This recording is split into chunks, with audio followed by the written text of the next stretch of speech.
just water. What's all this? Apple juice and this is representing tea.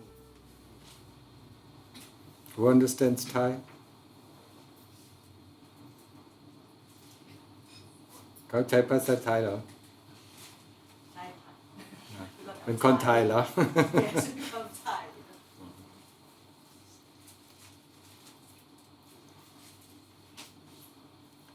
แล้วพักอยู่ที่สิงคโปร์เหรอ ใช่ค่ะ ทำงานอะไร ทำงานโฆษณาค่ะ โฆษณา ค่ะ เกี่ยวกับติดต่อประสานงาน แต่ไม่ได้ยินโฆษณากลางวันกลางคืนเหรอในหัวใจเหรอเวลานั่งหลับตานะมันจะได้ยินโฆษณาอยากได้นี่อยากได้โน่นนี่มันสวยนี่มันงามเนาะ เรื่องยอดขาย ยอดขายนะกิเลสยอดขายตลอดเวลานะ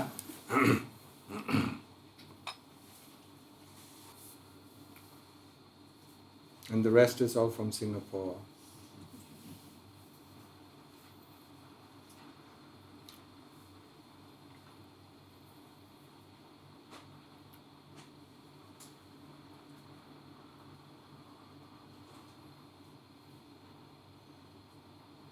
So the people are afraid, so they don't sit in the front, huh?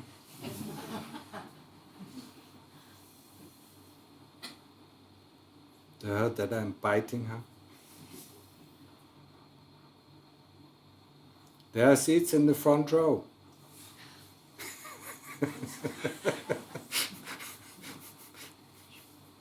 It's always filling up. It's just like in school, you know. Nobody wants to sit in the front row, yeah, where the teacher sees everything. Everybody wants to sit in the back where they can play with their smartphones, huh?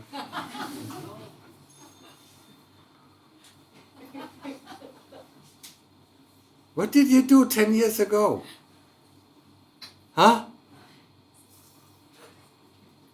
You didn't have any life. I mean, all your life is now in the smartphones, huh? Your friends, your family, your memories, all is in a smartphone, yeah?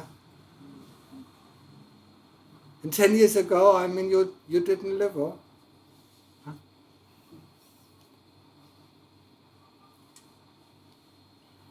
Yeah, come on, sit. Not in the back, you know, you can sit in the front.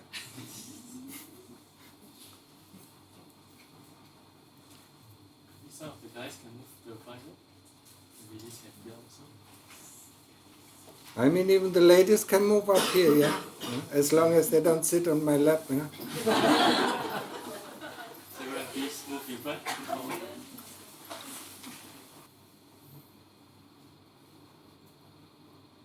So what brings you here? Huh? Listen to Dhamma talk. I don't know if I have Dhamma. Huh?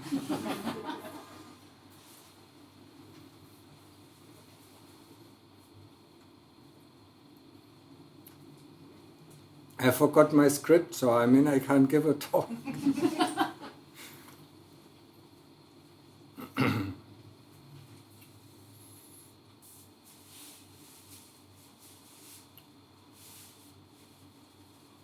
And then ask yourself, what are you doing here in this body?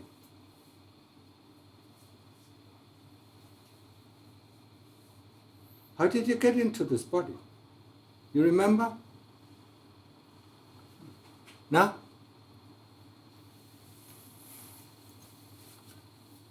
You're just born, no? And then we die.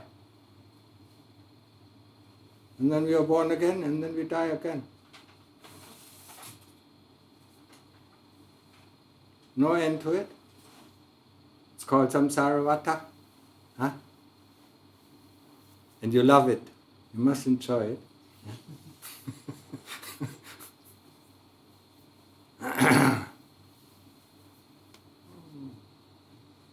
When we are born in this body, you remember when you were young? What did you do? when the body came out of the womb? The next 15 years, what did you do? You trained this body. First you learn to digest, then you learn to walk, then you learn to talk, and then for a long time you learn to think. Until the age of 15 or 16, then you could use this body as you please. Yeah? Then you can use it for 30 years, most people, and then it starts to decay. And we don't have any choice. And for some people, the decay is, short. For some people, the decay is longer.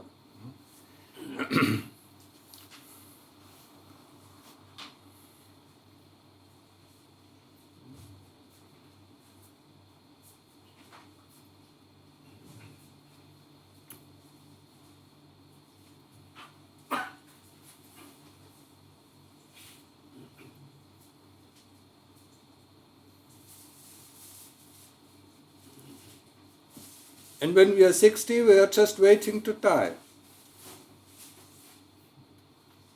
Yeah. No?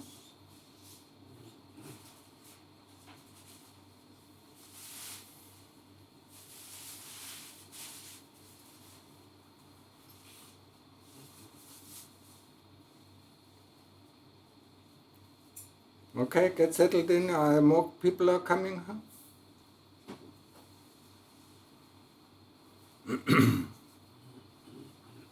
How did it happen that we got into this body?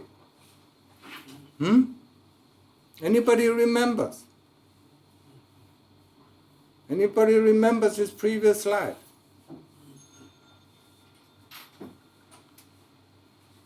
What is the purpose of our life? What did we, yeah? Well, I still have to wait for a little bit.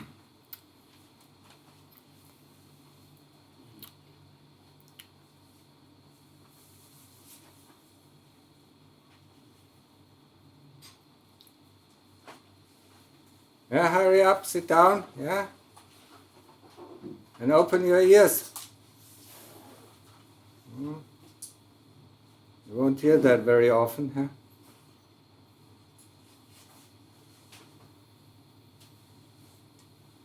It's a real question, you should ask yourself, huh? I mean, sooner or later you found the way here to a Buddhist, to a Buddhist place, yeah?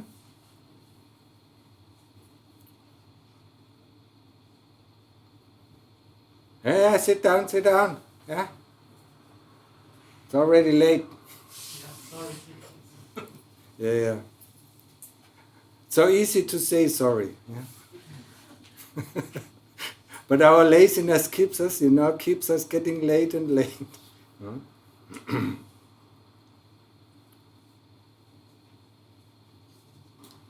So how did we get, yeah? I mean, the question is, how did we get in the body? What are we doing in this body? And what are we going to do when we get out of this body? Yeah? So something must have driven you to come here. Yeah? What is it? Are you satisfied with your life? Are you dissatisfied with your life? Huh? I mean, if you believe what the world promises us, money can buy happiness, huh? Why are these rich people are not happy? Why they are unhappy? Huh? I haven't yet met a rich person who is happy. They always worry that they lose their money. Poor people don't have anything to lose.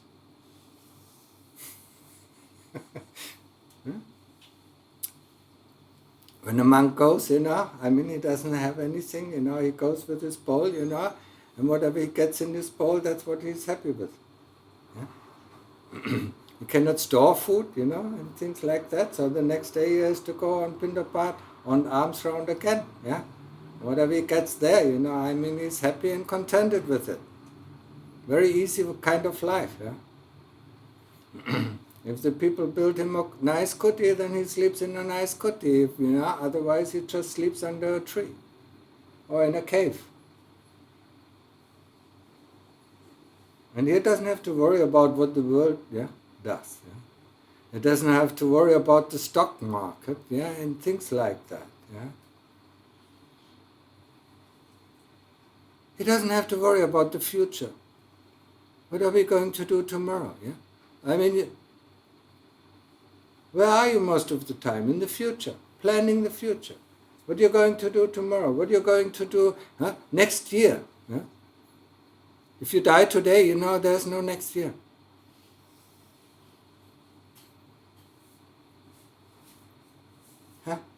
And we can die anytime. Yeah? When Luang Por, did his flight, to Singapore, he thought, if this plane crashes, he's gone. Where do we go after next life?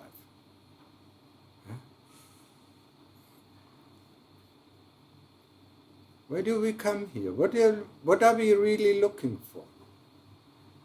I mean, these are the questions that you should ask yourself. Yeah? What is the meaning of my life? What is the purpose of my life? Yeah? I mean, there is no general purpose. Yeah? There's no general meaning to life. Yeah? That's very specific to each individual. Each individual, has to choose what he does with his life. Somebody wants to become a teacher, somebody just wants to have children, a big family, other people want to become an engineer, other people want to become, a doctor. And other people want to get the hell out of this hamster wheel. You know what a hamster wheel is? Huh? Next time look at it, the hamster running, yeah? When you look from the side, it doesn't go anywhere. But he feels like he's doing so hard work, yeah? Just like us. We're running and running, In the morning we go from A to B, and in the evening we go from B to A. You don't need to take notes, listen with your heart, There's no use, when you take notes, you forget, you miss all the other things that I say while you take the notes. Huh? Listen with your heart, yeah? The heart is the only thing that can understand what I'm saying. The mind cannot grasp some of the things. Yeah? So find out what you want, yeah? And switch off your phones. And don't take pictures, yeah? What is there, And then you look at the pictures, show it to other friends, yeah? But where's your heart at that time, huh? Huh? What do we do, when we meet each other? We share, we kuikan, we talk to each other and talk, yeah? And then after that, we eat and eat and eat, and then after that we go to sleep, yeah? And the next day we do the same thing. Talking, yeah? Eating, sleeping, yeah? When you look at this, when you look at life in this way, it's rather boring. You get up, you eat something, you do something, you eat something, and you go to sleep. From the day you're born until the day you die. It's only interesting because we call this doing something, always different. Yeah? Sometimes we call it, fun or entertainment. Sometimes we call it work. Sometimes we will call it dishwashing. And sometimes, we exercise in the park. Yeah? But it's actually doing, when you look at the body, it's just moving. No matter if you do dishwashing, no matter if you wash your clothes, no matter if you're working, it's just moving the body, yeah? Around. No. You have to go a few steps back, and look at the life, to see, sometimes you can call it ridiculousness, yeah? Or the funniness, yeah? It's actually funny when you watch the people. I mean, this morning, they brought me to the park, the botanical garden. I mean, it's funny to watch these people, shaking their bodies, thinking that, this is healthy, because somebody tells them, just like Kosana, Somebody tells them, if you do this, this is healthy. If you do that, if you go, go get a checkup, and eat this medicine, it's healthy, They all sell us out for stupid people, as if we wouldn't know what is good for us. But they train us, They train us in the schools, they train us in universities, to stay stupid. Not stupid in a different sense. You become very knowledgeable, but you still stay stupid. You don't know what is going on in your heart. You don't know why you do the things that you do. Why you like the things that you like. Why you hate the things that you hate. You know that? Do you know the reason for that? That's what I call stupid.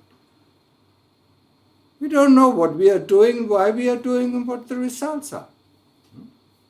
We have lots of knowledge, about this and about that, about technique, and we use it, But we have no knowledge about ourselves. We don't know what we are doing in this body. What is the mission that we have for this life? I mean, that's what I call intelligent, I mean, being intelligent, being wise with one's life that one has and making the most out of it. Because we don't know what is going to happen, when we die. Nobody thinks about it.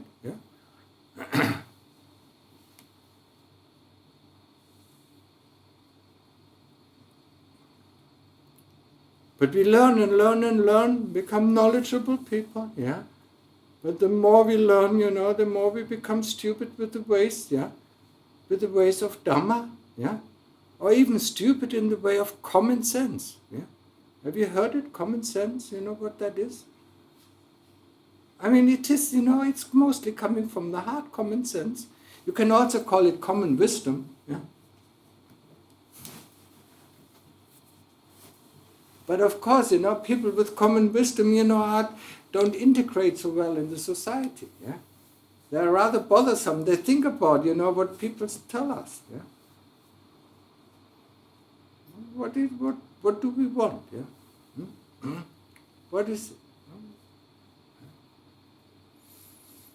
So the most important question is that you really should ask yourself, no matter what age you are, now that you ask yourself the question, what are you going to do with the rest of your life? You're just getting up, waking up, doing something, eating and going to sleep. It's a waste of the human life. What did the Lord Buddha say about it? How easy is it to get a human life? Or how difficult is it? You remember what the Lord Buddha said about it? It's very, very difficult to get a human life. And when you become a human life, it is very, very difficult to find the true Dhamma. So the Thais should really know that, because their country is the number one country of true Dhamma. Why is their country the number one country of true Dhamma? Because, there are so many, there have been so many arahants living in Thailand. In the last 100 years, over 100 arahants. There's no other country in this whole world that had so many arahants. Ever. Except for the time when the Lord Buddha was, of course. That's where the true Dhamma, and that is very difficult to find, most of the teachers, they don't know the Dhamma, They know the Dhamma maybe from the books, And it's an interpretation of Dhamma, but it's not the Dhamma that comes from the heart. That is the only true Dhamma. That comes from the heart and goes into the heart. And it moves the heart. And we don't have to think about that kind of Dhamma that is taught. Because it goes right straight to the heart. You don't have to think about it. What does he mean with this? Yeah? Yeah. I mean, that is Dhamma from the books. Yeah? It's an interpretation. Yeah? We don't have to use our mind to understand the Dhamma, because the heart has the ability to understand the Dhamma in a sense that is completely unknown to us. When we hear Dhamma, we understand it. We might not be able, to tell it to another person or explain it to another person, but we know that we understood it. It's clear to us, yeah? And that is the thing that we want to get back to, yeah? We want to get out of our mind and go back to the heart, where all the things are happening. All the things come from our heart, yeah? I mean, when you see something, the interpretation comes from the heart. When you hear something, the interpretation comes from the heart. Yeah? That's where all the things are happening. Yeah? That's the CPU. Yeah? Huh? And the CPU is programmed. Yeah? And we programmed it in the first 15 years. You remember? Yeah? We still program it, if the programs run wrong, if some of our characteristics, don't work out, we change our programs. Well, what is the conclusion of it? We're just robots. Huh? Very sophisticated robots, yeah, but we work on conditioning. And conditioning is nothing else than programming. If, then else. If I see my mother, I react like that. And you will see yourself. Each time you see your mother, you fall into a certain kind of role. Yeah? When you see your father, you fall into a certain kind of role. Yeah?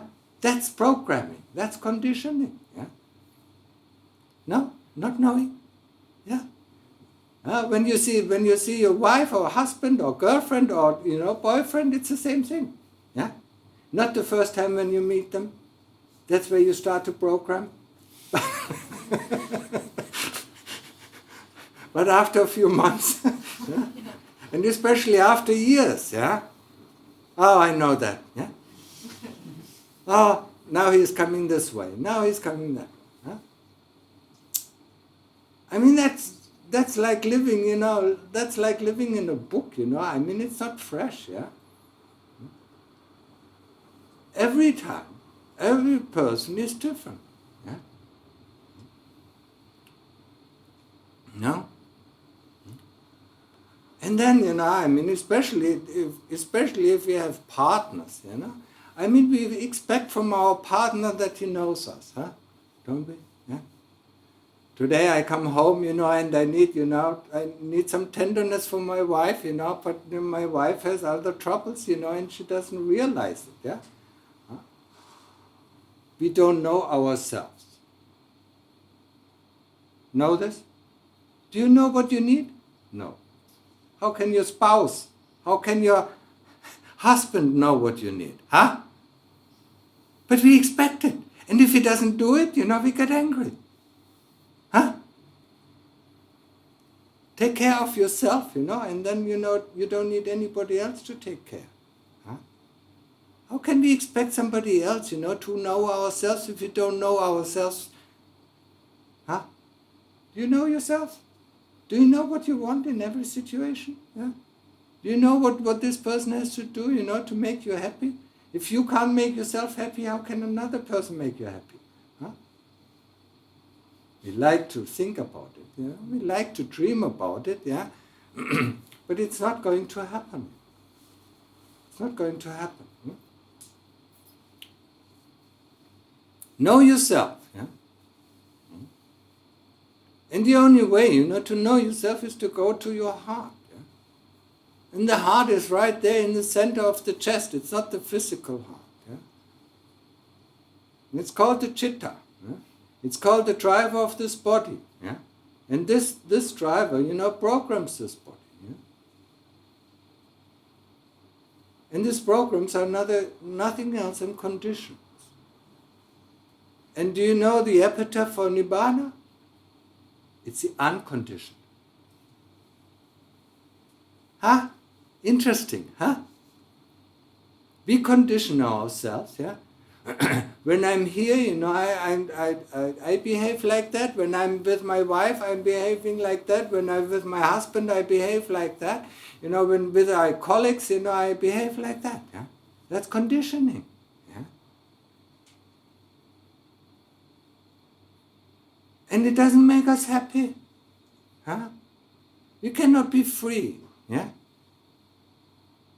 and freedom is, you know, to be unconditioned. And every moment, you know, I mean, the world is just like sot sot lon lon, yeah, fresh baked, yeah. Huh? But we think, you know, today I go to work, you know, this I meet this person, I meet that person, yeah. That's not fresh, yeah.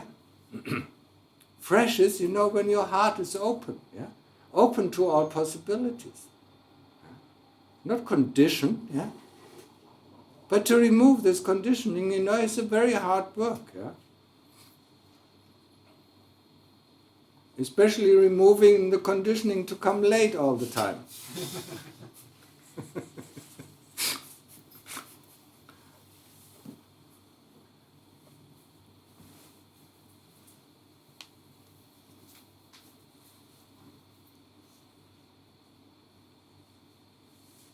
So, I mean, we were, you know, I mean, what did the Lord Buddha say? Okay, human life is very difficult to get, yeah? Once you're being born as a human, you know, it is very difficult to find the true Dhamma, yeah? Lots of people, you know, yeah? There are lots of lay people, Dhamma teachers, there are lots of monks, Dhamma teachers, yeah? They tell you things, yeah? Oh, yeah, be nice, you know, make a lot of punya and then you go to heaven. Yeah? That's not true. You can make as much punya as you want. You can make as much merit, you know. I mean, you can give, you know. That doesn't mean that you go to heaven. There are certain ways, you know, I mean, how to get to heaven. Yeah? And there are certain ways not to come too late, huh?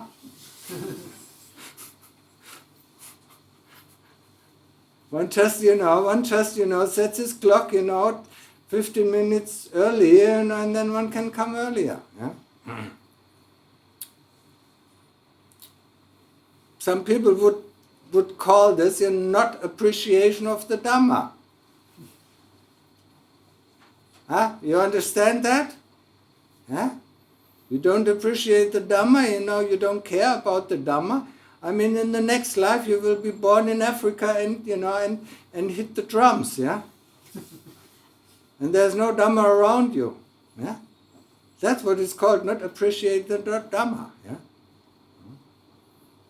Just like us Westerners, we've been born in Europe or in America and never getting in touch or hardly getting in touch with the Dhamma because, I mean, all what is there is Christianity, yeah? But because we did it in our previous life, so I mean we had the chance, yeah, to come and see, and to come to Thailand and see the Dhamma. Yeah? And that's why the Thai people, you know, that's why they go, you know, to Singapore, to Malaysia, to Germany, and to America, yeah, because they don't appreciate the Dhamma so much, huh? They appreciate money, yeah. I mean, just be honest, yeah. Huh? I mean, when I went to Germany, there are lots of Thais, yeah. I mean, when I go to Malaysia, there are lots of Thais, yeah. I mean, all working for money, money, money, money, yeah. Money doesn't make us happy, yeah. A heart that is completely calm makes us happy. A heart that doesn't worry makes us happy, huh? Why do you worry about the future? The future will come, yeah? And whatever you picture of the future to become, you know, it will never be the same. Huh? We know that, yeah? But we still believe it. We still paint the pictures, yeah? Every day we paint the pictures. If I do this, you know, I mean, tomorrow I will be happy, yeah? Huh? And look at your faces, you know, are you happy? Huh? And who is the voice, you know, who constantly tells us these things? Huh? I mean, when you close your eyes, you know who tells you these things? What to do, what not to do, what to like and what not to like? Who is that? And who hears that voice? And what do you say? Yes, my Lord, yes, my Lord. Because that Lord is called a Vicha. And the voice that we hear is the voice of the kilesas. Yeah? Yeah. Just, just sit for 5 minutes, and you start hearing it. Yeah? You can't help. Yeah? It's your master. Yeah? And you seem to like to be slaves to this master. Yeah? But the interesting thing about these kilesas, and that's why I talked about kosana, is they can only suggest things. They can only, but they're impertinent. Yeah? I mean, they can only suggest things. Yeah? As long as you say no, nothing is done. You are the CEO. Yeah? And they come with all these ideas. Oh, I should do this, or I should like this, yes. And you always say yes. Yeah? You are a CEO that is fast asleep. He just signs the papers, okay, you've been right in the past 50 years, okay, I sign it. And then, only then, things are done. Yeah? When they tell you, I'm tired, then you say, yes, I'm tired, and you go to bed. Yeah? When they say, I'm hungry, you say, yes, okay, let's eat something. Yeah? You might not be hungry, yeah? Or thirsty. And there's something, when you listen to Dhamma, you shouldn't drink, huh? Or eat, or play with your smartphones. I mean, that is disrespectful. Yeah? Please, keep that in mind. Unless, of course, you want to be born as a, as somebody in Africa and hitting the drums, in your next life. Yeah? I mean, take the advantage of listening to Dhamma, really seriously. Yeah? I mean, you don't get to hear these things very often. Yeah? The first Dhamma, it's not, it's not everywhere. Yeah? Most of it is Mahayana, and most of it is, Mahanikai. Yeah? And they all do their chanting and their hocus pocus. Yeah? They're magic, and that's it, yeah. The Dhamma, goes to the heart, and it is there for us to cure the heart, to understand what is the heart doing. Yeah? Thinking, mostly thinking. We think our world that we live in. Huh? When you stop thinking, what is happening? You don't know. Are you dead? No, you're not dead. You're actually much more alive than now.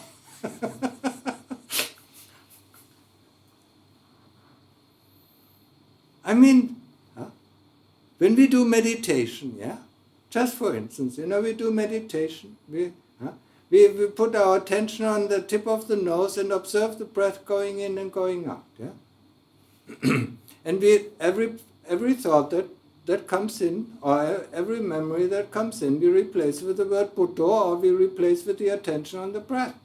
Yeah? So sooner or later the mind becomes calm, and there will be no more thoughts. And when there will be no more thoughts and will be no more memories, what is happening then? We are in the world of experience. There's just pure experience there. There's no future, there is no past, and there's no worries. There's no fear, there's no loneliness, because it all comes through memories and thoughts. So how can we not be happy? And all what we need to do is, sit there, and sit there for enough time, and concentrate on either on the mental repetition of the word Buddha, or on the breath, until everything calms down. That's it. That's easy. Yeah, easy to say. Yeah, difficult to do. Yeah? Because you love your thoughts. You can't stop thinking. You're getting afraid when thoughts are stopping. Huh? Isn't that? You think you're gone. No, you're not gone. You're actually alive. The only time when you're really alive. Yeah? At the moment you think you're alive. Yeah? And you think you're this person or that person, you think you have this idea or that idea, you think you have this wish or that wish, but you don't really know who you are. Because you have never experienced yourself. If you not have been in samadhi. It's called upachara samadhi or access samadhi. Just when thoughts and memories disappear. And you don't want to come out, yeah? Because it's the only time when you really feel relaxed, yeah? When you really feel happy, yeah? And if you stay there long enough, you ask yourself, what am I doing here in this world? Yeah? That's the first question I ask, what are you doing here, yeah? In this world? It's just like somebody, you probably all know, most of you are young, yeah? All these video games, yeah?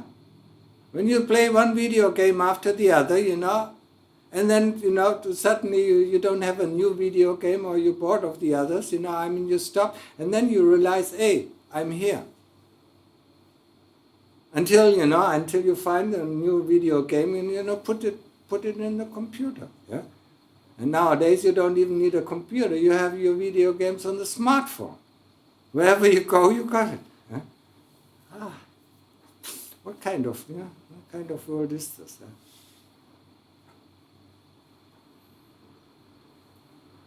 Some of the oldest knew, we had a phone, one phone at home, 50 years ago. If you weren't there, you didn't know who was phoning. There was no message, recorded. Yeah? When somebody came to your house, you didn't know that he came to your house. Yeah? How much more time did we have? Yeah? We had time to think about, what is important in our life. Nowadays, we all get distracted so easily by all these smartphones, by all this technology. And the more, now it is even required, probably most companies require it now that you're constantly on. Constantly available. Wow. Don't you feel like a slave, huh? Sometimes? Huh? Just tell them I lost my phone, and then you're kicked out. Or they give you another phone. Where are we free? Yeah? We are only free, when we make ourselves free. Yeah? And it is so simply done. Just through meditation, yeah? Through the first stage of samadhi. Yeah? It's called upachara samadhi, when thoughts and memories stop. Future stops. Past stops. Worries stop. There's no more loneliness. How can there be loneliness? Thoughts are separating us from others. Yeah? Thoughts and memories are separating. Our ideas are separating from us. I'm like this, I'm not like him. Yeah? I'm better than he. I'm not as good as he. Yeah? These are things that separate ourselves from others. Yeah? And if there are no more thoughts and no more memories, nothing is separating ourselves. Yeah? Because all of us, actually have the same essential nature. Yeah? The same essential nature, it is one citta. Yeah? Or you can call the essential nature water. Yeah? As long as it drops from the sky and forms these raindrops, we think we are different. I'm bigger. Yeah? I'm more beautiful. Yeah? When we fall back into the water, we are all the same. Yeah? The form disappears. And that's what we display here, the human form. Yeah? And if we are not human, we are ghosts. Yeah? If we are not ghosts, we are in the hell realm. You heard about the hell realm? It's not in your mind. It's really there. Yeah? There's one thing, the first fetter, that binds us to the realm of birth and death, is doubt. Doubt that there is heaven. Doubt that there is hell. Yeah? Doubt that there are beings in heaven. Doubt that there are beings in hell. There are beings in hell, you just need to visit them and then you see how much they suffer. Yeah? What kind of tortures are there? Yeah? Huh? The Thais know it. They have lots of parks, where the 7 deadly sins are displayed. Yeah, huh? I haven't seen them somewhere, any place else. Yeah? Maybe in China, I don't know. Yeah, there's hell. Yeah, and there are beings in hell. And most beings are in hell, actually. Yeah. According to the Lord Buddha, yeah. I mean, when the Venerable Ananda asked, you heard that, yeah. The Venerable Ananda asked the Lord Buddha, how many people are going to heaven, how many people are going to hell? You know that? You heard that? No, you're not familiar with? Nobody tells you this. It's very important. And then he said to the Venerable Ananda, do you see that bull over there? How many horns does he have? That are the people who go to heaven. How many hairs does he have on his fur? These are the people who go to hell. Now count. 1, 2, 3. Huh? Many people. Yeah. I mean, he actually, he also devised, that there are four kinds of people. Yeah? The Neya, yeah?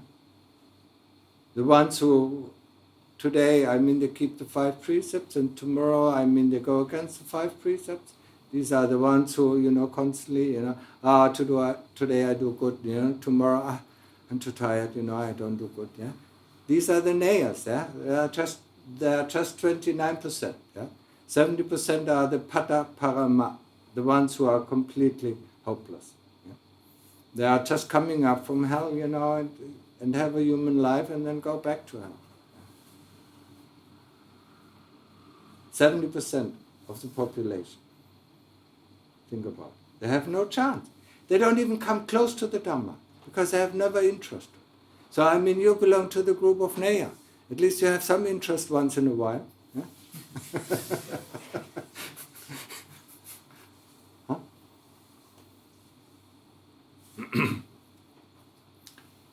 Don't take it lightly. Yeah, before I said, there are ways, to make sure that you come back as a human being. Yeah, what are the ways? Yeah, when you understand, when you read a little bit about, the teachings of the Lord Buddha, keeping the 5 precepts. Yeah? What are the 5 precepts? Not harming any living being is the first one. Yeah? It includes animals, it includes any kind of beings. Yeah? Not harming them. Yeah? Not just killing them. Not harming any living being. Yeah? The second one, not taking what is not given. And that is made so easy nowadays. Yeah? Taking things that are not really given to us. Yeah? Think we can get by with it. Yeah? We can cheat somebody out. Yeah? Or we tell a little lie, and in order to get something. Yeah? That is taken what is not given. If people give it to us, yeah, that's fine. Yeah? The third one, number 1 problem. Yeah? Kamisumichachara, sexual misconduct. Not being faithful in one's marriage, not being faithful in one's relationship, yeah? And having wrong sex. Yeah? A prof with his student, or a teacher with his student, or a parent with his child. And when you look at the world, it's full of it.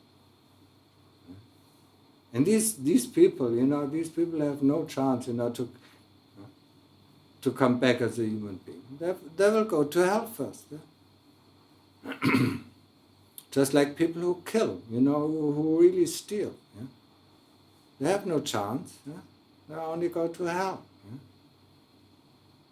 I know it's not a pleasant thing to hear, but I'm not here to tell you pleasant things. I'm here to tell you the truth. Yeah? That's where the Lord Buddha, really put it into the hearts of the people. Keep the 5 precepts, because if you keep the 5 precepts, yeah, you have the right to come back as a human being. Yeah? What is the fourth precept? That's very difficult. You know that, yeah? Musa, Musa. Yeah? Wrong speech, yeah? Lies, harsh speech, yeah? Criticism, to hurt other people. Yeah? That's all Musa. That's, yeah? This person is not good, that person is not good. Huh? Huh? คนนี้ไม่ดีคนโน้นไม่ดีตัวเองดีเหรอ Huh? Yeah? We constantly talk about other people, yeah? How bad they behave, yeah? This person is not good, that person does this, that person does this, yeah? And you are good? Huh?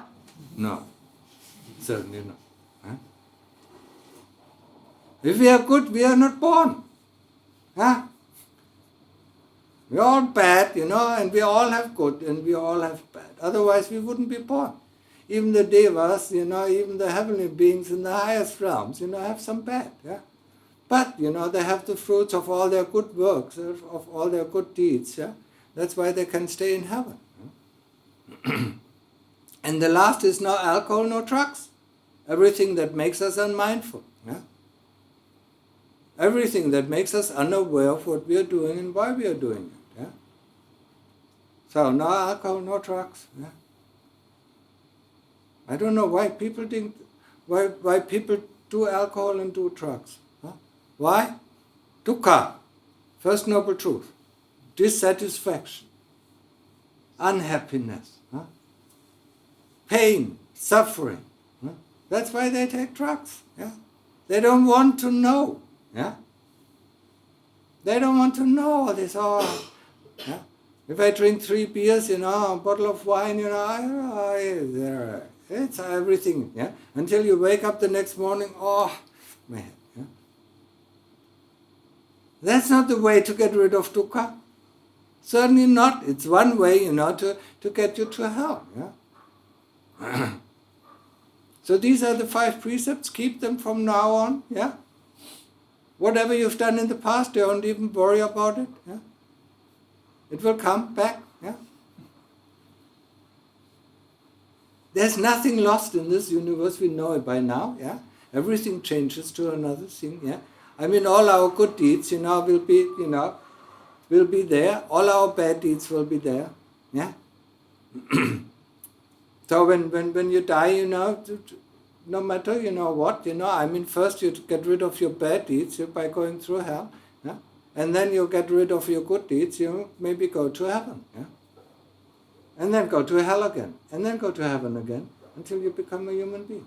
Just like my master told us, when he was in this kind of heaven, and when this was over, he fell to that kind of hell, yeah? And then he came up to another kind of heaven and fell into another kind of hell, until he became back as a human being.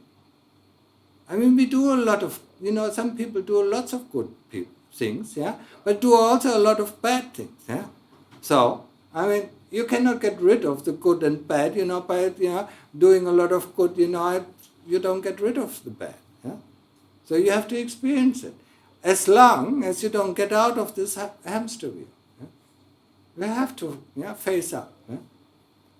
And we know that. That's why we are worried about death. Yeah? Some of us, normally good people are not worried about death. But if you worry about death, then you know why.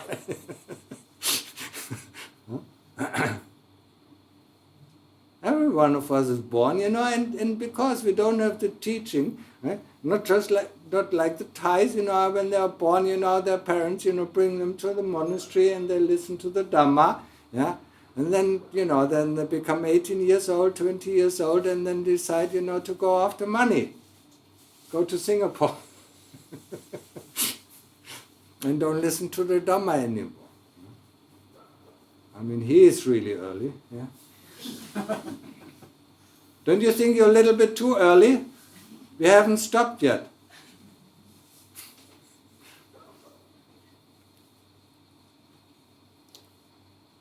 Think about it very well. Yeah? So, these 5 precepts are our guarantee not to fall down into the lower realms. Yeah?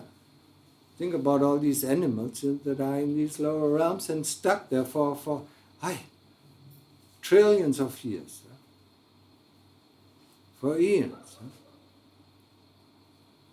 People in the hell, I mean, some of them are stuck, for some of them, maybe only for 7 days, others for 700 years, others for 7,000, for 70,000 years. But sooner or later they will get out. And normally then they're born as ghosts, and then when they come back as ghosts, they can come back as human beings. And then they have nothing else in mind, to do all the bad things, to bring them back to hell. Don't you know? Yeah. I mean, just look at our prison population. Yeah. I mean, they steal something, or they kill somebody, Yeah. And then they're in prison, When they come out, what do? Enjoy their freedom for a while, until they kill the next person. They can't wait to get back into prison. No? Most of them. Yeah? Only a few people, realize that is not the right, cycle of life, and then they try to better themselves. Yeah? And that's the same with us, yeah? I mean, how earnestly do we keep the 5 precepts? Ask yourself. Huh? Each one of you ask yourself, how earnestly are you keeping? Yeah. Sometimes you think, it's just a burden. Yeah. Today I don't keep them. Yeah. Let's just skip this today. Yeah. That's exactly a mentality, that drives us down to hell. Yeah. And there's just no escape from it.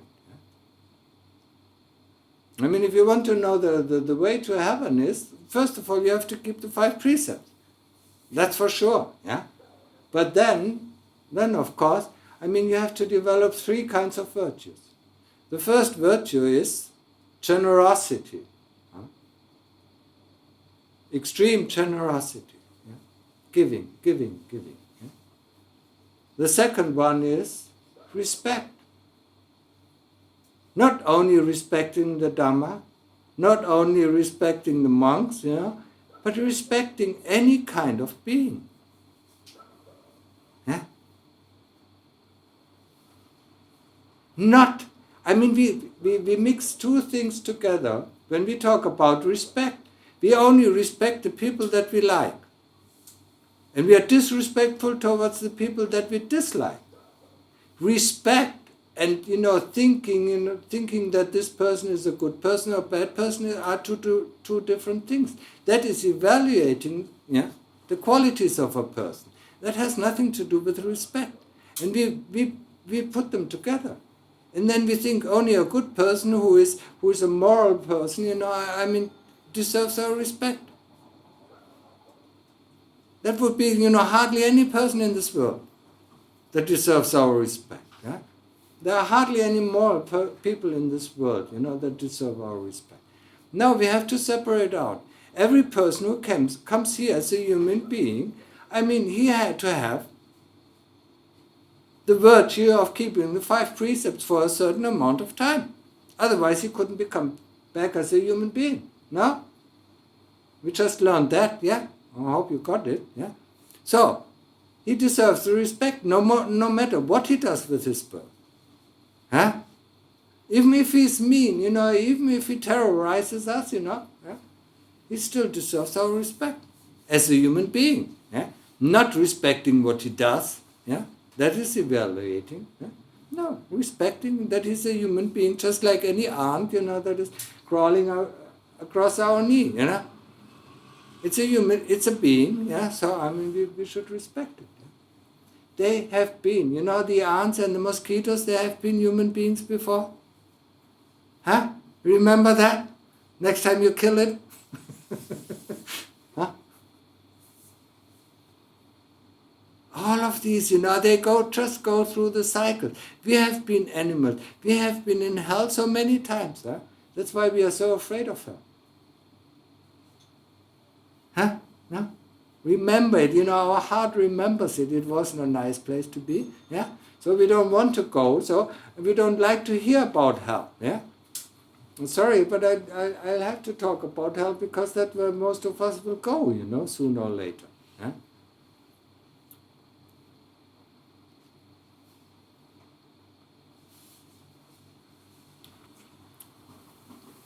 But I'm jumping at the moment. So what is the third virtue that we need in order to go to heaven? It is gratitude.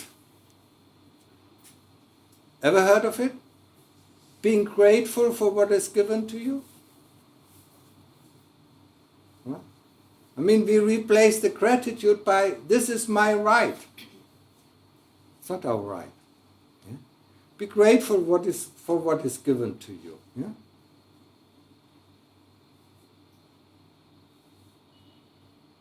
You don't have any rights. Yeah? You don't even have the right to have nice parents. Yeah? You don't have the right to get a job. You don't have the right. Yeah? You don't have a right for anything. Yeah? Be grateful for what is given to you. Yeah? Gratitude, respect, and generosity include, plus, the 5 precepts. That is the way to heaven. Yeah? If somebody tells you otherwise, it's not true. Yeah? Not just generosity. Yeah? You don't need to keep your 5 precepts, just be generous and you go to heaven. A lot of people talk like that. Yeah? That's not true. Yeah? It's impossible. Yeah? If you don't keep, the laws, in Singapore, where do you end up? Prison. Yeah? It's as clear as anything can be. Yeah? They don't tell you will become, maybe you will become the prime minister nowadays. But normally it is not. Yeah? So if you don't keep the 5 precepts, we know where we go. Yeah? At least for a certain amount of time. Yeah?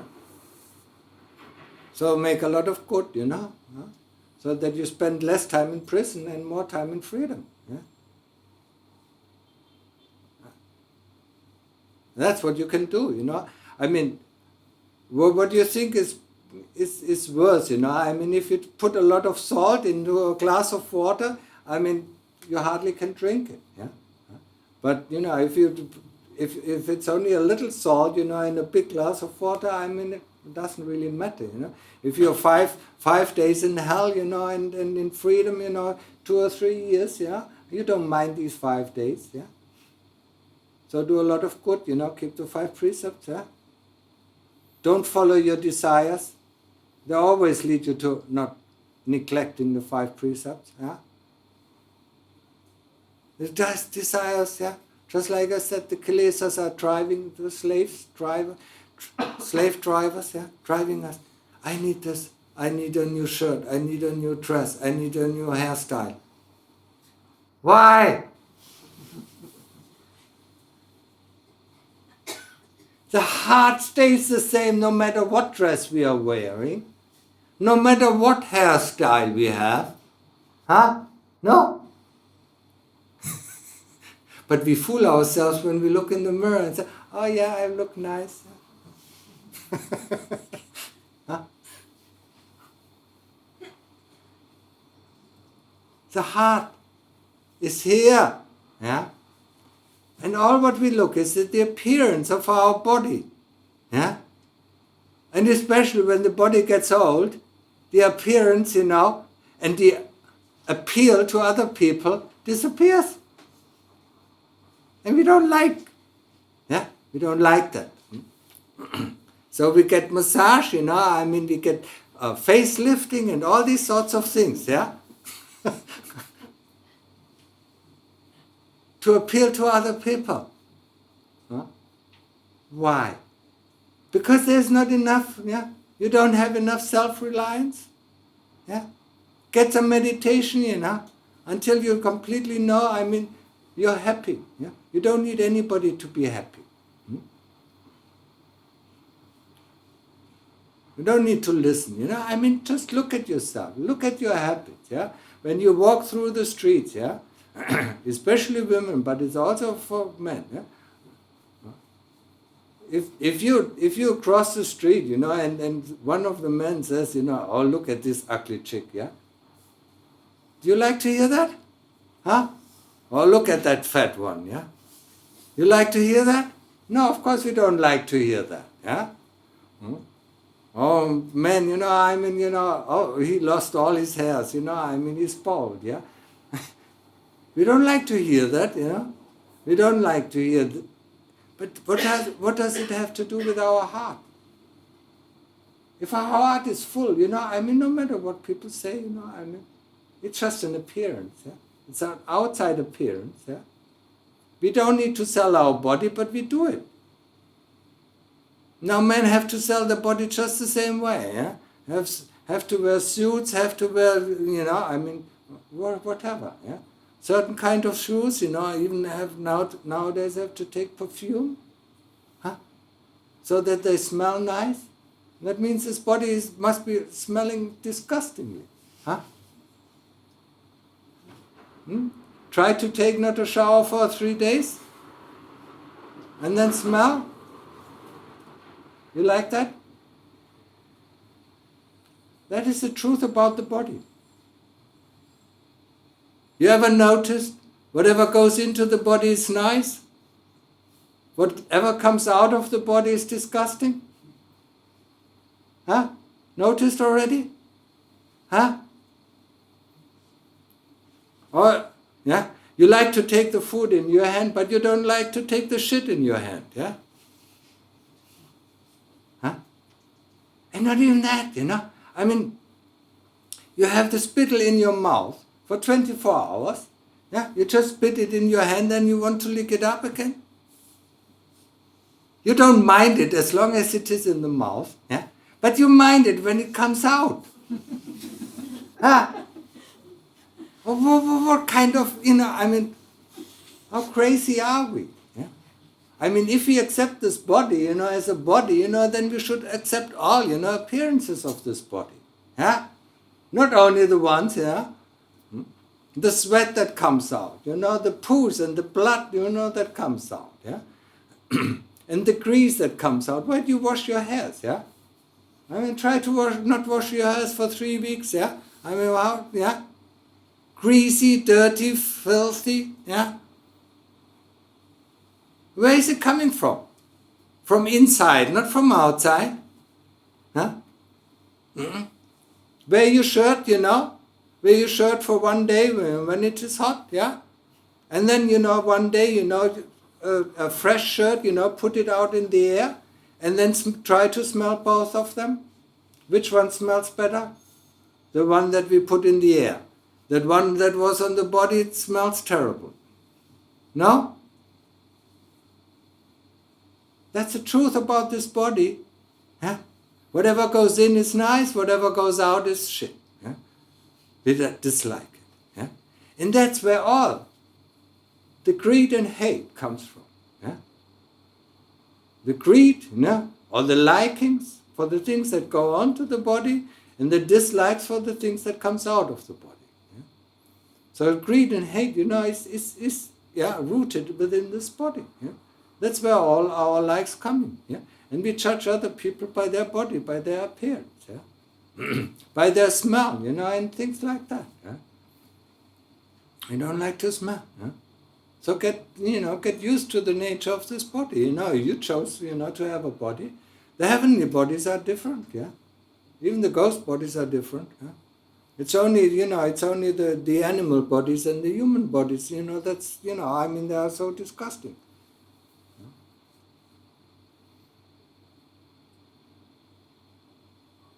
So why do you want it? What kind of pleasure does this body give you?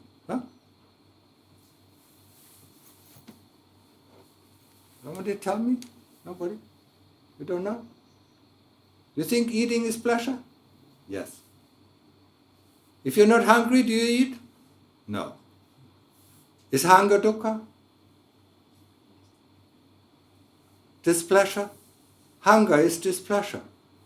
When you're really hungry, you feel uncomfortable, don't you? And that's why you eat. When you eat and you feel happy, because the displeasure has gone. No? So what we think is pleasure of the body is actually getting rid of the displeasure of the body. When you're tired, you go to sleep, when you wake up, you feel fresh. Because tiredness is actually a not very pleasant state. Huh? When you're sweating, you take a shower, yeah? And then you feel great. Yeah? We love to take showers, Huh? And when the body is stiff, we work out, and then we feel good again. Huh? It's because of the displeasure of the body. There's nothing, unless you tell me, but so far nobody could have told me, what is the pleasure of the body. The pleasure of the body is our, we are fooled, into thinking, getting rid of the displeasure of the body. When we are thirsty, we're drinking. When we're hungry, we're eating, yeah? And even when we need to go to the toilet, relieving. So nice, yeah? เมื่อปวดขี้ละ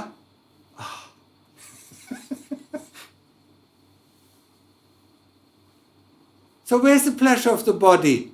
And why do we keep up with this body? That is the things that you should ask yourself. Why are you in this body? This body, of course, the human birth has one of the great advantages. It's a jumping board out of this cycle of birth and death. That's it. Yeah? And that's what we should use it for. Think about, yeah? Think about this body, you have to train this body for 15 years, yeah? And next life you have to do the same thing. You're not going to get born as a 20-year-old. You still have to go to school. You still have to learn to walk. Yeah? That was so much fun, huh? Remember it? Huh? Getting up, falling over, hitting our knees, hitting our head, yeah? Learning to talk. That was so much fun. Huh? Remember it. That's where you should use your memories. Huh? You should use your memories in a wise way, Huh? Not just remembering the last family gathering, or your last boyfriend or girlfriend, yeah? No, use the memory, to go back, go back in time when you were born, when you educated, when you trained this robot. Because it's nothing else than a robot. Very sophisticated biological robot. If you don't believe it, look at the YouTube channels and find, how you program a robot, How long does it take to program an industrial robot? For a very complex task, it can take half a year until it works. And you have to program each movement, yeah, until it works fine. And that's what we do when we are born. Yeah? The first things, you just look at any newborn. What does it do with his hands and his feet? It starts moving things, yeah, until it knows, I can reach something, it can grab hold of it. Huh? Look at a movie, a robot trying to hold a glass. Yeah? It's exactly the same thing. Don't think about something, that this human form is something, special. Yeah? It's just a very complicated robot. That's why we need to program it for 15 years. We need it even to program to think. That's why you're in school. Because you can't think straight when you come out of the womb. Huh? Realize it. Huh? And then we can use this body for 30 years and then we just wait to die. With 45, when this aches and that aches, this breaks down, that breaks down, just like a car. Yeah? As long as the car is new, it works fine, And then when it's getting older, this fails, that fails, yeah? Until, it cannot repair it anymore. And then we put it to the scrapyard. Yeah? But when you put it to the scrapyard, your car, you don't put it in a grave and invite all your relatives and family, to... this body, the moment the body is dead, there's no breath anymore, it just goes out, the chitta just goes out and goes to the next one. Just like, we leave the car at the scrapyard and go and try to get a new one. If you don't have money, you don't get a new one. Yeah? So you go down to the lower realms, yeah? If you don't have enough money. Yeah? Understand that? I mean, is it clear? Yeah. Really? Yeah. I mean, that's the only reason I'm here. You know. To what is the English word? Done. To make you think. Yeah? Why are you here? Yeah? What is the purpose of your life? Yeah? And then make something out of it. Yeah? I mean, you found the way to Buddhism. Yeah? Buddhism is the only religion, you know, that teaches the way out of this hamster wheel. It's the only religion. There's no other religion who teaches the way out. Yeah? And it gives us the path. Yeah? It first explains the first noble truth, the truth of dukkha. Yeah? Of this dissatisfaction that is constantly with us. Yeah? Dissatisfaction, yeah? Restlessness, yeah? Boredom, dis-ease, yeah? Suffering, pain. That's all called dukkha. Yeah? I mean, if somebody translates dukkha as suffering, you know, I mean, who is suffering? And most of you are not suffering. Yeah? So you don't need to go the path. Yeah? No, but everybody, you know, feels discomfort all the time. Yeah? Most of the time. Yeah? Even when you're hungry, you feel discomfort. Yeah? When you're tired, you feel discomfort. Yeah? I mean, there's a bodily discomfort and there's a mental discomfort. Yeah? The mental discomfort, of course, is much bigger than the bodily discomfort. Yeah? In bodily discomfort, we can get rid of it very easily by just eating or sleeping, you know, or drinking. Yeah? Or moving ourselves, you know, into another position. But mental discomfort is, you know, is much more difficult, you know, to get rid of it. Yeah? And that it is there all the time, you know, we are dissatisfied. Yeah? Because if we are not dissatisfied, we don't wish for anything else. So, we wouldn't do anything if we are satisfied. There is no need, you know, to move. There is no need to do this. There's no need to read a book. There's no need to watch a movie. There's no need to go out for a walk. Because we are satisfied with the way things are. And that is what is happening in Samadhi. We are satisfied. We don't want anything. And then you see, you know, the cause of this dissatisfaction is our desire. Yeah?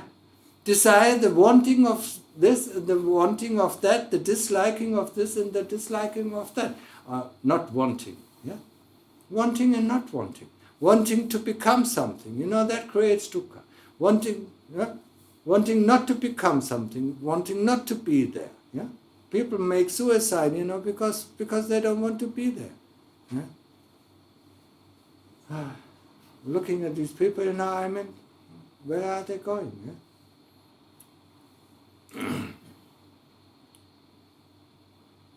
That's the second noble truth. Yeah? Desire, yeah, is causing all this dukkha. Yeah? And we have dukkha, and that is something that we have to realize. I mean, if we don't understand what dukkha is, yeah, if they are constantly only telling us, you know, dukkha is suffering, you know, are you suffering? No, not really.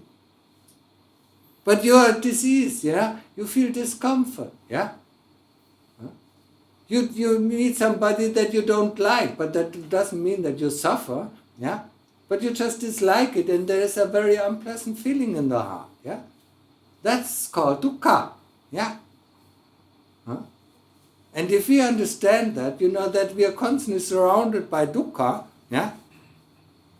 Doesn't necessarily mean that we don't have sukha. Sometimes we have happy feelings, yeah? Remember when you first time fell in love, yeah? Oh, the whole world was rose red, yeah? I mean, you weren't angry with anybody, huh? It didn't last very long, huh? It's only the first time, yeah? The second time we already know, it doesn't happen anymore. And that is you know, we are completely satisfied, we are happy, you know. I mean, and we don't only love, you know, a specific person. I mean, we love everybody at that moment, you know. I mean, it doesn't last very long, yeah. But at that moment, we love everybody, so we are happy, yeah. And happiness can arise in our heart, yeah. But it certainly disappears, you know, with all these states of unhappiness. Yeah? So desire is the root of the problem. Yeah? But we can't stop to desire. It's not that easy. Yeah? And the third noble truth is that there is an end of dukkha. Yeah? And the fourth noble truth now is the way that leads to the end of dukkha. And the first part of it is sila. It's the 5 precepts. Yeah? Without the 5 precepts we don't get anywhere within our meditation. And then also, it's not only the 5 precepts that are prerequisites for being able to meditate properly and get results. It is also the 3 virtues that I was talking about. Generosity, gratitude, respect. They are also necessary. Yeah? Because if we go the path and we overcome greed and hate, we are only in heaven.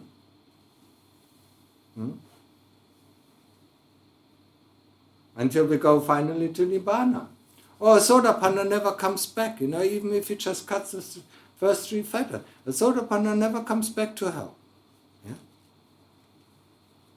So, we have to develop them. Generosity, if you can't let go of material things, how can you let go of your ideas and memories? Yeah? You think they are yours. Yeah? You can't get rid of the book, or your photo. Your photos, yeah? How can you get rid of your thoughts and memories of these moments? Huh? You have to let them go in order to reach samadhi. Yeah? So generosity is a preparation, for the path of meditation. Yeah? Gratitude, whatever happens on the path of meditation, you can't feel anything else than gratitude. These things are this happiness, your tears might run down, with the first time when you get into that.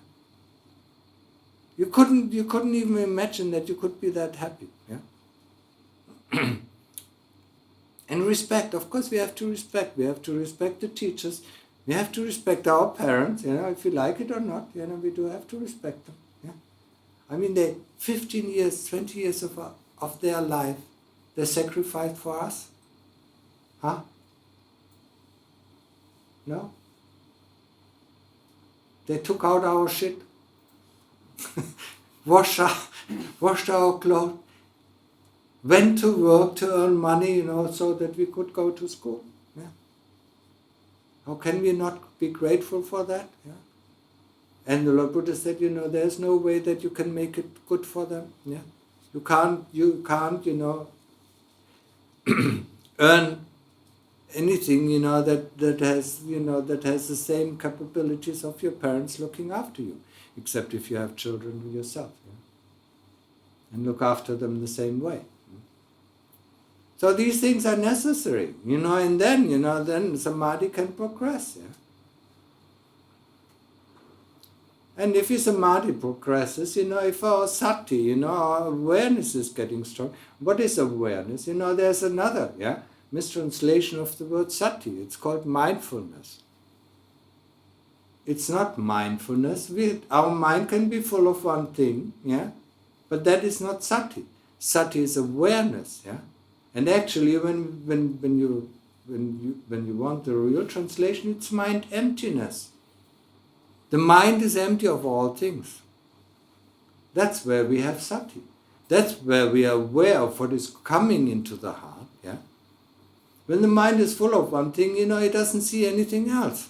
Yeah? But sati is the awareness. Yeah? So, don't confuse it. Yeah? Mindfulness is okay, is good, but it is not sati. Yeah? Sati is awareness. Yeah? Sati is awareness of the things coming into the heart, being completely objective, not taking sides, it's good or it's bad. That's sati. Yeah? Just knows that things are coming into contact with the heart. Yeah? And if you have one moment, like my master said, and that's probably the first time I really understood what sati is, he said, if you have sati, there are no kilesas. That moment, there is no voice in your heart, that tells you what to think of that. Yeah? When you meditate, when you try to meditate and stick with your breath, there's constantly a voice that you're good or you're bad, you do it right or you don't do it right, There's constantly this voice, That means you're not really mindful, you don't have sati yet, Once this voice is gone, that's where the sati starts, yeah? Where you see the breath. And the breath becomes clearer and clearer and clearer. Or the Buddha becomes clearer and clearer and clearer. And there are no more thoughts and there is no more memories, yeah? That disturb the mind. And there's no comments about how your meditation is, yeah? The moment you think, oh, I'm good meditating, then you're out. You're not meditating anymore because you think. Realize that, yeah?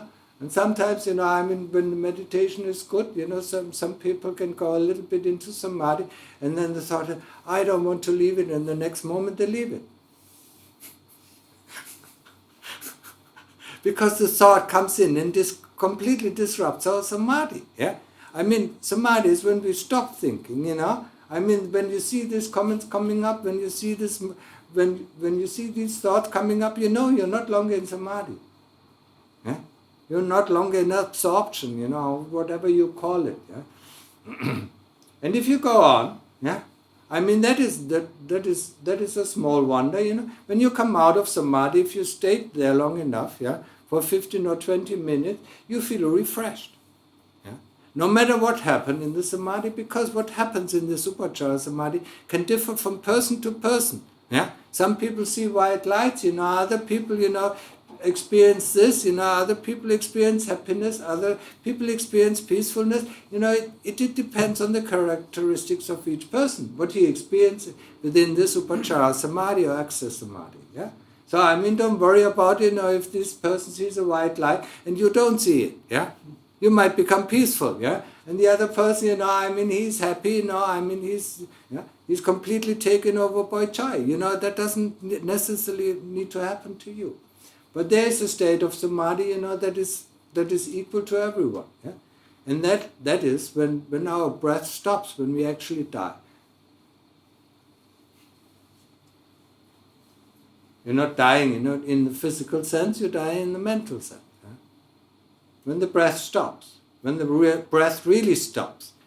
Most people think when the breath disappears no.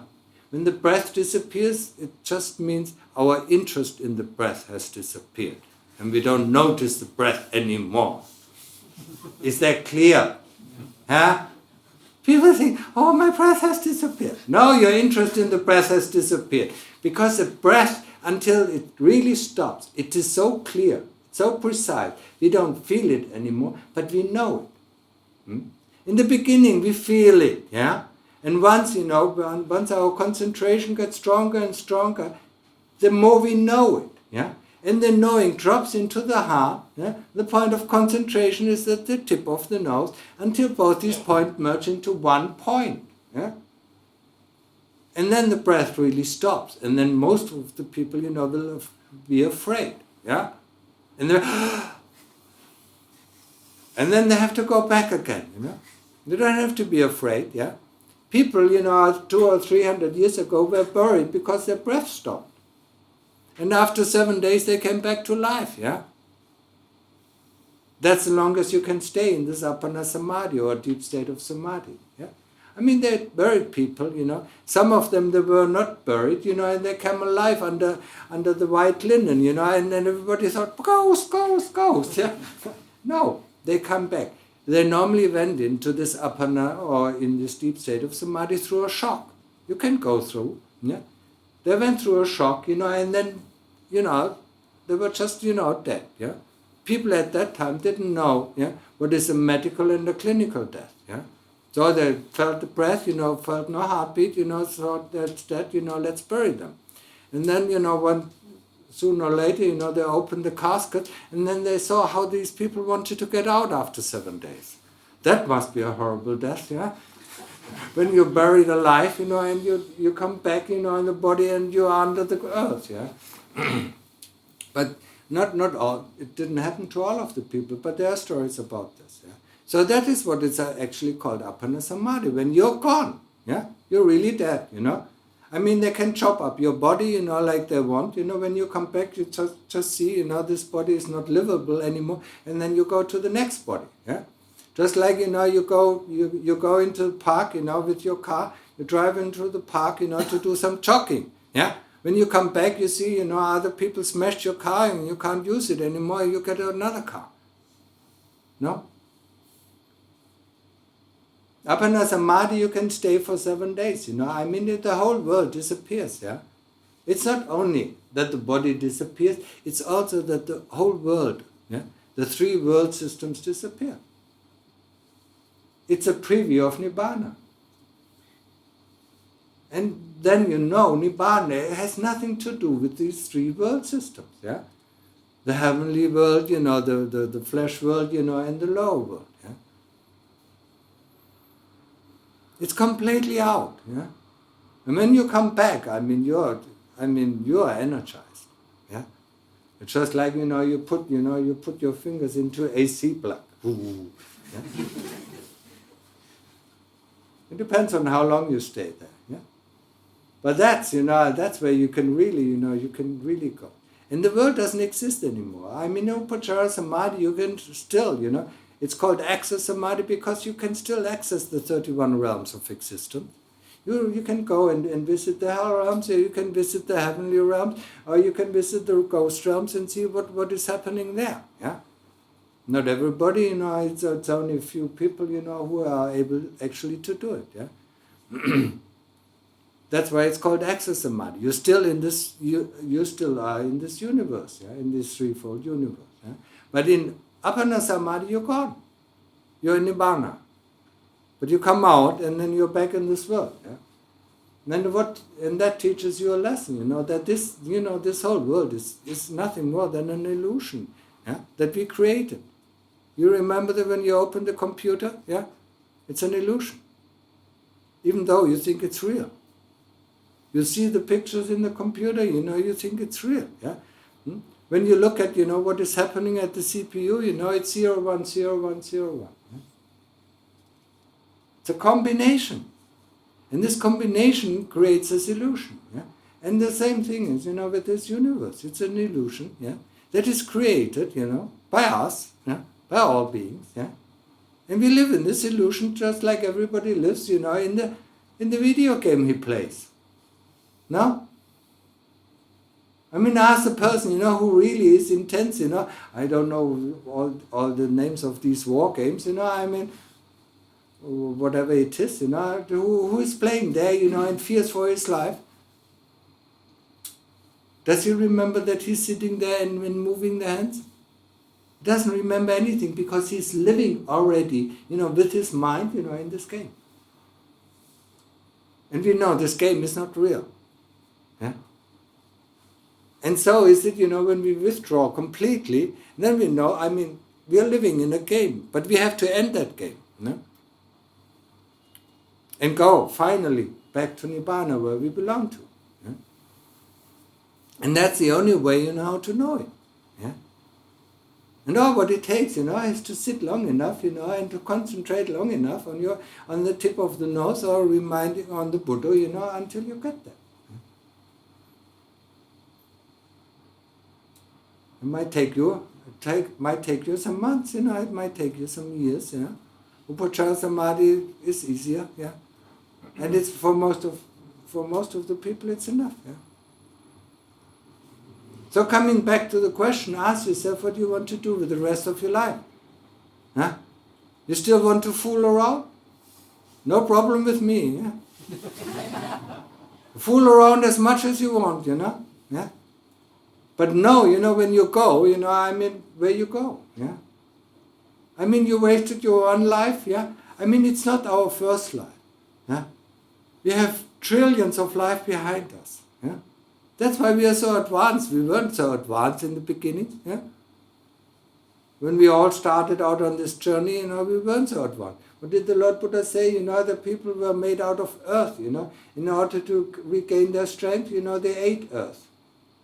When you look at now at the Singapore casino or the Malaysian casino, or especially at the Thai casino, that's not that's not earth. Yeah? 1,000 tastes, yeah? And we're getting more, each development, of this human body, we're getting more and more, delicate, yeah? And so does also our body, it becomes more and more delicate, so it becomes more and more fragile, yeah? In the beginning it was much more robust, yeah. But anyway, yeah. Know what you're doing, know why you're doing it, yeah. And know the results of your doing, yeah. And think about what you want to do with the rest of your life, no matter if you're young or old, yeah. The older you are, the more you wait for the death, yeah, to come, yeah. So don't waste your life as a human being. You know what it is difficult to get a human life, yeah, and it is difficult to get when you have a human life. Think about all these billions of people. How many of these beings, are in contact with the Dhamma? Huh? Very few. How many people? Look at your friends, relatives. How many people are really interested in Dhamma? Huh? Not many. Huh? So think about what you want to do with your life, yeah, and why you were born in the first place, yeah. What is the purpose of your life? Yeah? Not what is the purpose of other people's life. They have a different purpose, yeah. If you want to play around, fine. Play around. If you want to fool around, yeah. But know that any kind of action will have a response. That's why in English, we have the saying, don't do unto others what you don't want others to do unto you. For, and we forget always the second part of the sentence, for whatever happens to you is what you have done unto others, be it good or bad. Why do we forget the second part? Because it's too harsh.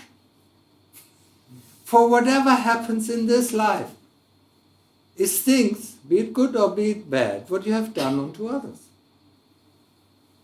I mean, there's no other way, there's no logic. It is the law of, you can call it the law of physics, yeah? That is how the whole universe is, is built, on a law of physics, yeah? Whatever you do unto others will come back to you, yeah? And whatever happens to you is what you have done unto others, be it good or be it bad. It's also called karma, yeah? For Christians, Jesus said, what you sow is that you reap, yeah? And everybody knows that the interesting thing about this phrase is, if you sow rice today, tomorrow you still can't eat it. You have to wait at least 6 months to be able to eat it. Whatever good or bad karma you do now, you have to wait at least 60 years to get it back. Sometimes it's even longer, yeah? Think about fruit trees, it's longer, yeah? So whatever we experience in this life, is mostly coming, from the previous lives. And whatever you do now, is that what you experience in your next life? Be it good or be it bad. That's the law of karma. Yeah? And this is essential. It's not that you are born, you are reborn. It is the karma that is reborn and takes a new form. One time you're a woman, next time you're a man. Maybe you don't like it, That's why in Thailand they try to change their sex, When they're born as a man, they want to become a woman. And some of the women want to become a man, And that is more difficult. Yeah? Changing of sex, that is now, when we are born once a man, we are not always be a man, yeah? We will become a woman, yeah? And when we are women, some of us want to become men. Yeah? Or some of us, when we are women, especially in the West, they want to act like men. That means, they have to be born as a woman longer and longer and longer, until they understand, that they have to behave like a woman. Yeah. I mean, karma is, it doesn't know any, You cannot go into to the Supreme Court and say, that is unfair. The Supreme Court just tells you, that's what you've done unto others, and that's what you have to experience. Yeah? And that is a good thing for us also. When you realize, that, only things can happen to you, yeah? Be it good or bad, what you have done unto others, you don't have to be worried about anything. Yeah? Especially if you do a lot of good. If you cheat other people, of course then you're afraid other people will cheat you. Yeah? So look at your worries, And then you know what you have done unto others. If you feel like, you cheated, out of your fortune, that's what you have done in the previous lives. Yeah? If you've stolen, if you're worried that somebody steals something of you, that's what you have done. Yeah? We don't worry about things that we have never done. That's a good thing, that's that.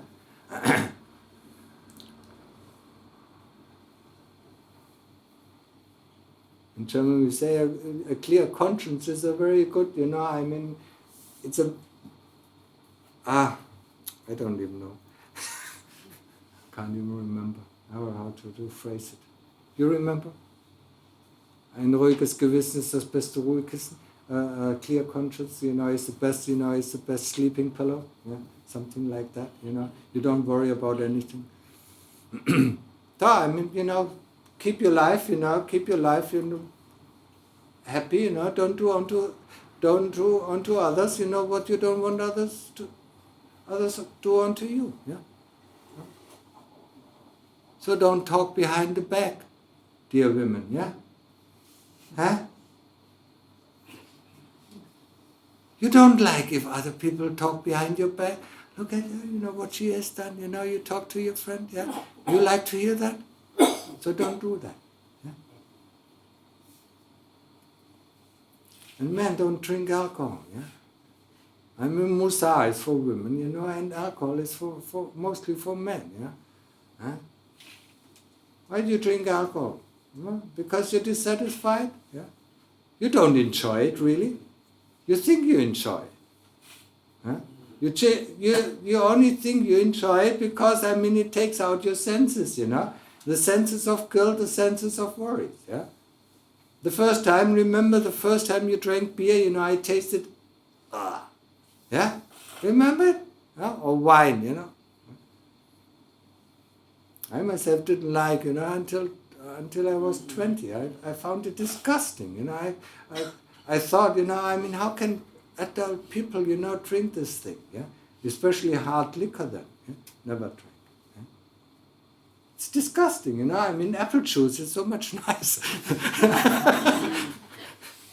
Have apple juice, with some sparkling water, or grape juice, yeah? It tastes sweet, it tastes nice, and doesn't have any after effect. Yeah? But people love to drink, especially this hard liquor, and they say, oh! Yeah? Why? Dukkha. So realize the dukkha. So, I think I talked enough, huh? Yeah. So, anybody has any questions? Yeah, you can now start asking questions. Normally,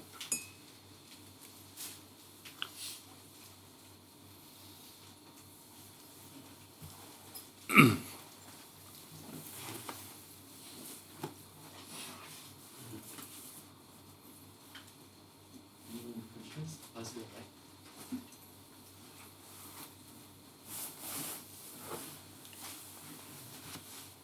So, is there any question? Huh? You don't have a voice? Yeah? I don't mind if there are no questions. Yeah? I talk long enough. Yeah? 1.5 hours. Yeah? Long enough. And you listened long enough. Yeah?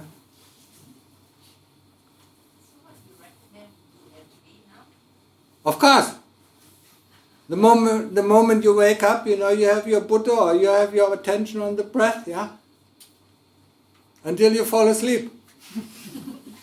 You're waiting to die anyway, so what better can you do?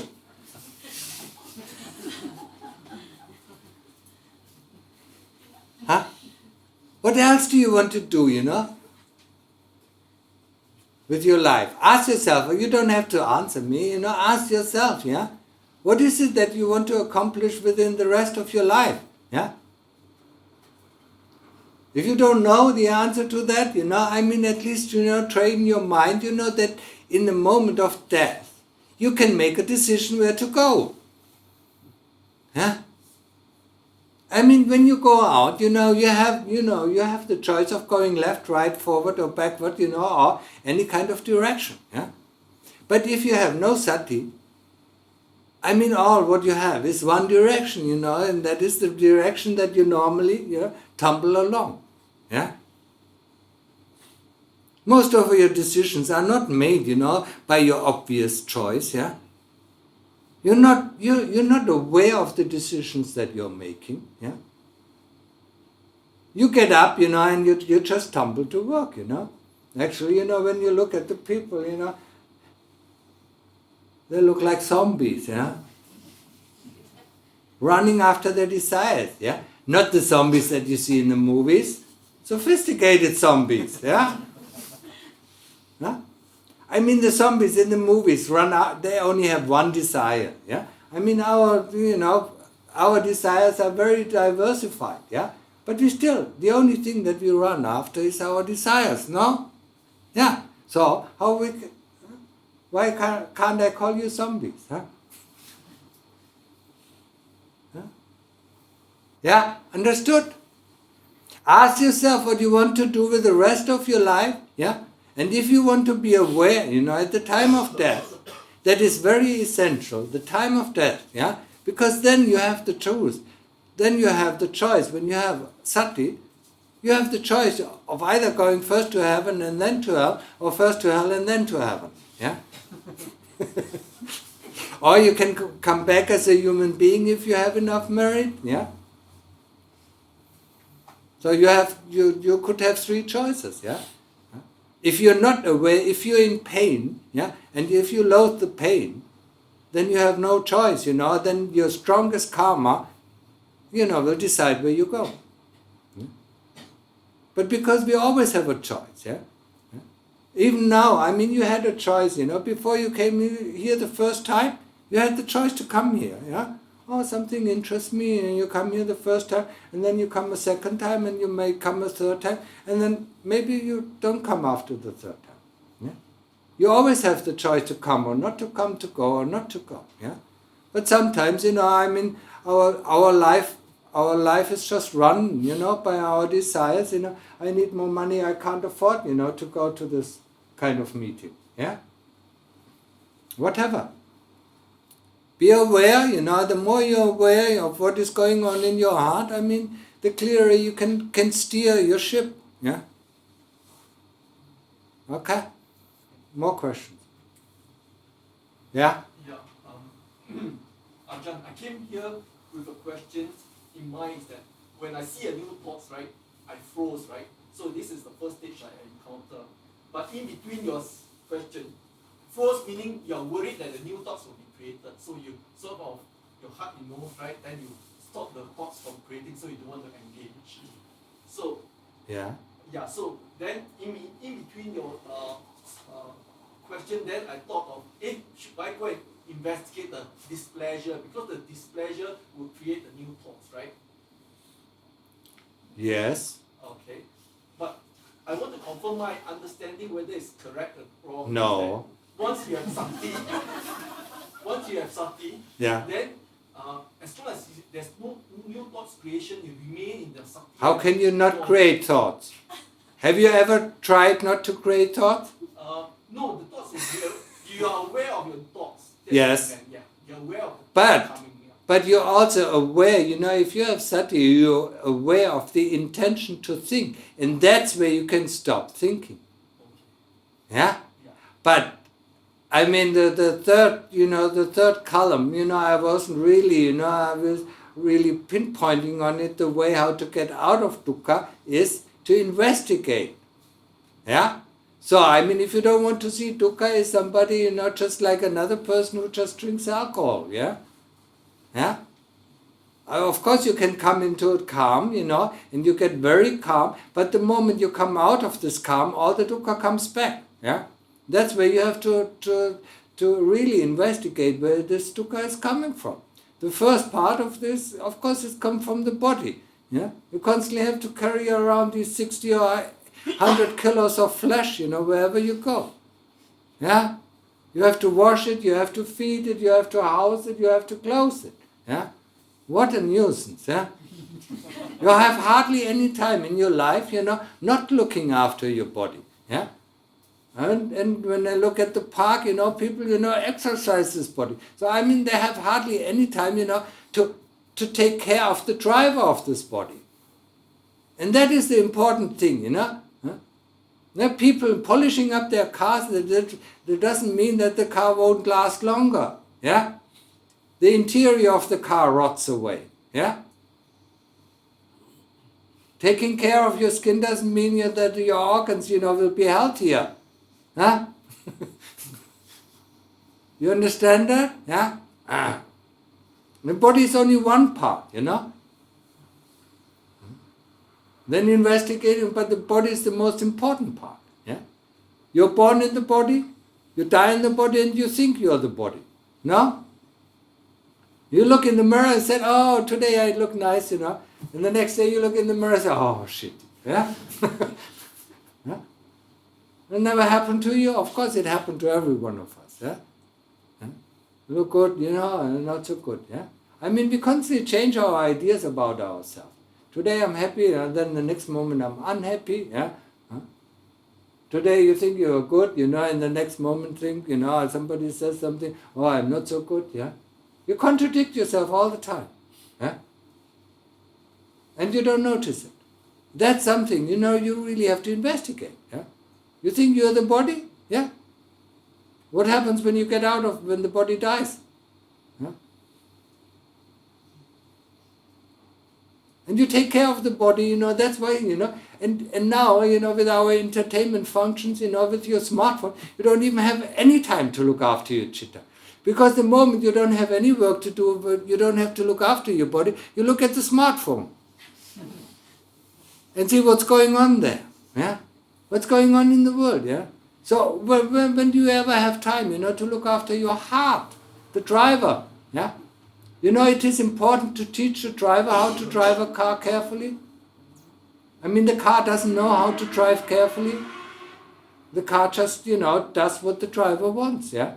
If the driver is reckless, the car, is wrecked, yeah? If the driver is careful, the car lasts longer. Yeah? But if you look after the car, it doesn't mean you look after the driver. You understand that? Yeah. Not easy to understand, yeah? Because nobody taught us that in school, huh? Yeah? They only taught us how important this body is, how important our memory is, yeah? And how much, huh? Nobody taught us really to think, They only taught us how to gather knowledge nowadays, huh? You're going to university? You see? They teach you only, you have to know this, you have to know this, you have to know this, yeah? Where do you think this knowledge all came from? Yeah? Some people created this knowledge, yeah? And now you all have to memorize this knowledge, yeah? Huh? Oh. It used to be different, yeah? A little bit different, when I went to university. Yeah? People actually were thinking. Yeah? I had to create new things. Now they just Google things and write it up. Yeah? Whatever other people thought. So, understood? Stop thinking, when you do meditation, and then see, There's nothing to worry about. Yeah? Any other question?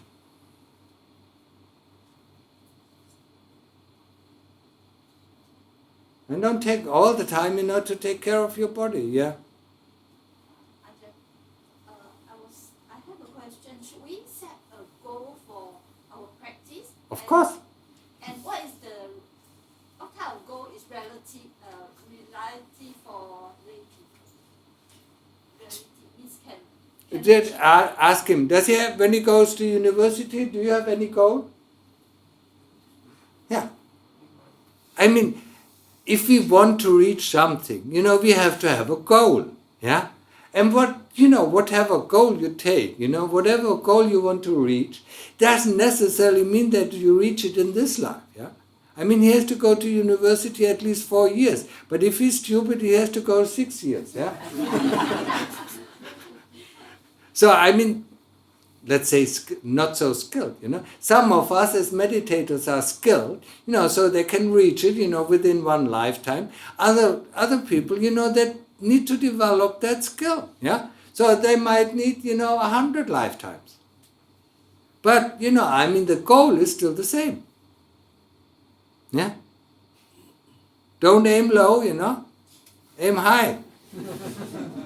For lay people, What is the difference between a layperson and a monk? A monk has just decided that he lives, the worldly life, yeah? because lay people are part-time. Part-timer. Yeah? And? Yeah, I mean, whatever you want, choose whatever you want, yeah? I mean, if you really understand what I was talking about it, you know that in this life we create our next life, yeah? So, if you want to become rich, that means you have to be generous. If you want to be loved, that means you have to love. If you want to do this, I mean, there's nothing free in this world. Please, nothing whatsoever is free. Whatever we want, we have to give first. And then we get it back. Remember that? Yeah? So, I mean, you can plan your next life, by doing the things that you want to wish to happen to you in your next life. Yeah? And be happy what is happening with you in this life. Yeah? Don't worry about it. If you want to get out of samsara, you can prepare yourself to get out of samsara. Yeah? First developing sati, keeping the 5 precepts. Yeah? Developing the 3 virtues. Yeah? You can do that as a layperson part-time. There's no harm. Yeah? I was sitting, when I was still working, before I went to work 1 hour, when I came back from work 1 hour, and before I went to bed 1 hour. Yeah? It was meditation, yeah? And on the weekends, 6 hours or 7 hours. You can do that, yeah? Or you can do less, yeah? The faster you walk, the earlier you come to the goal. The slower you walk, sometimes you forget it. Yeah? If you walk too slow, that you're walking. Yeah? But if we don't want to be rebirth, will it be a very, very tough? Of course it is tough. Do you think, I mean, when you become a monk, do you think, I mean, this is not difficult? Yeah? But there are sometimes, the decision that comes from the heart that makes it very easy to give up all the things. Yeah? Are you ready to give up all the things? If not, I mean, it's not your time. Huh?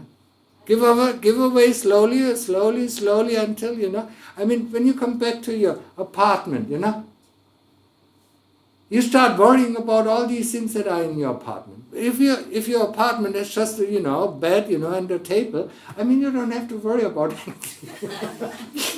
You don't have to take care of all these things, of all these little things that you find on the market. Oh, that is nice, let's take it back, Then you have to work. Yeah? I mean, my apartment was really, something, I didn't know why, but probably because of my previous life. Yeah? It was like, I moved in, ready to move out anytime. No, nothing, nothing of value was there, I mean, everything, could, just go, in the scrapyard. I never know why I didn't want, I wanted, I desired, having a nice house, yeah, but I never was able, to make it, yeah. Always say, what the hell, I mean, the other things are more important. So, I mean, it depends on where you put your priorities in life, yeah. I mean, do it slowly or do it fast, but don't do it, don't do it over the mind, always be in contact with the heart, yeah? Because the heart just clears of all the problems, yeah? The mind creates all these problems, yeah? Yeah? If the heart makes a decision, I mean, you can go and swim through whatever difficulties there is, yeah? But the heart, the mind creates this problem. Yeah? Through thinking, yeah, and memories, yeah. There's no problem in this world. It's created all by our minds. Yeah? There's just, either it's raining or it's sunny, or it's cloudy, it's hot or it's cold, yeah? And there's no problem, But if you don't like cold, there's a problem. If you don't like, humid, there's a problem. Then you need an air conditioner. When you need an air conditioner, you need to work, You need to work to buy one, you need to work, to buy the electricity and so on. And then it becomes more and more and more. And then suddenly, I can't work as much, as I want. And then you're really stuck in a problem. But there's no problem at all. The problems are all created in the mind, yeah?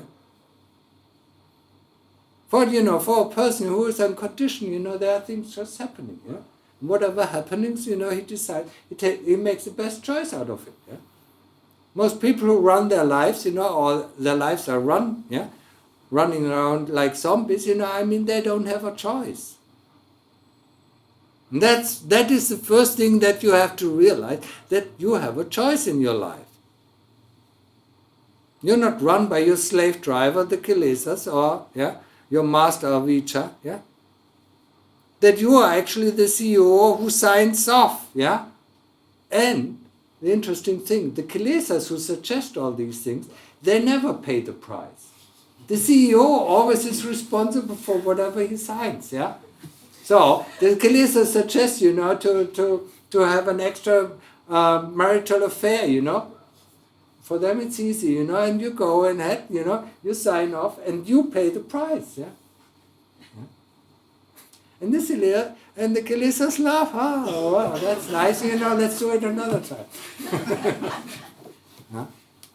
You understand? Yeah. Get control, Don't let the slaves drive you, And the slaves are desires, and they constantly tell you, you have to like this. The moment you say, why? Why? Why should I like this? Why do I need this? What's it good for? Tell me. And then they're quiet. The moment you don't pay attention, they come again. You should like this, you should like this. Why? Who is the CEO? That's, when you're at the stage, then when you're the CEO and you're awake all the time, that's when you have fun. Or happiness. You couldn't call it fun. Happiness. All time happiness. Okay? Understood? Decide, what you want to do with your life, Especially if you're getting older and just waiting to die. You worked all your life already, what else do you expect from life, You're not as young as 20 anymore, You only think about when you were 20, You look in your old photo albums, and look, when you were 20. You never look when you're 60, You don't want to see the pictures when you're 60. You only want to see the pictures when you're strong and young, 20, 25, That's already programming your next life, But don't forget, you have to go through the first 15 years, training this body again, You don't get born as a 20-year-old. The only realms, where you have to be born and go through this training is the animal form and is the human form. In the heavens you appear, in the hell you appear. In the Gosram you appear. You don't have to be born. But people envy us, about this human body, that can do so many things, Can create all these material things. Okay, so. How's this other precepts? Sadhu, sadhu, sadhu. All your respects, Ajahn.